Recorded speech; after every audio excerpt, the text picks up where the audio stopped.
شافع در محشر توی ای منجی عالم، ای منجی عالم، ای منجی عالم.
حياتي مرانgi kinoa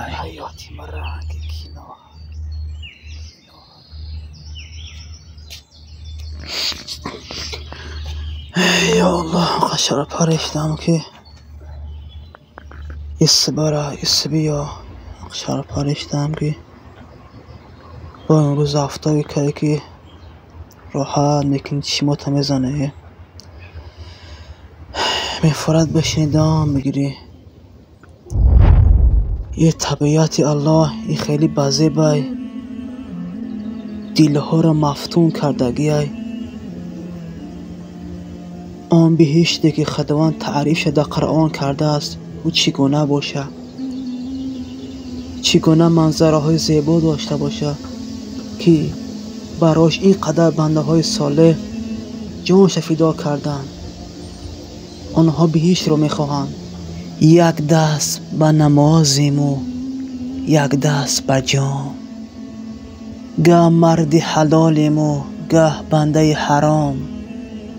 ماییم در این جهان ناپخته و خام، نه کافر مطلقیم نه مسلمان پاک حقیقی. رهبر توی ای منجی عالم، ای منجی عالم، ای منجی عالم. سلطان ما سرور توی ای منجی عالم، ای منجی عالم، ای منجی عالم. دنیا به وجود آمد است تو فعل تو جانا، تو فعل تو جانا.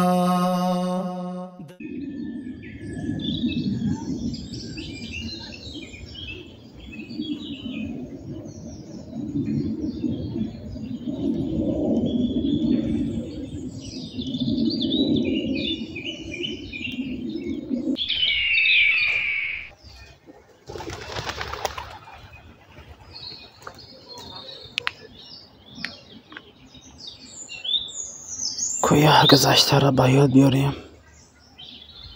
یک دو، یک دو، یک دو، یک دو، یک دو.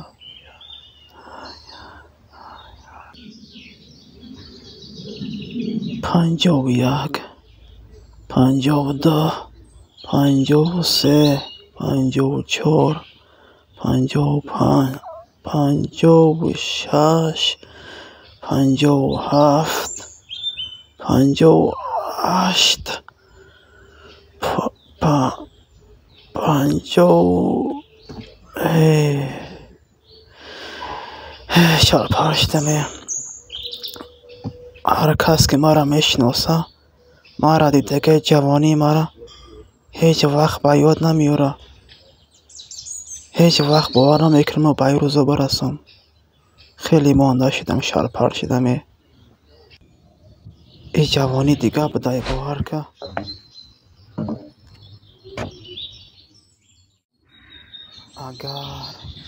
اگر تو میدانستی شاید خورشید فردا را مشاهده نکنی.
عصیت را بکشین 100 شد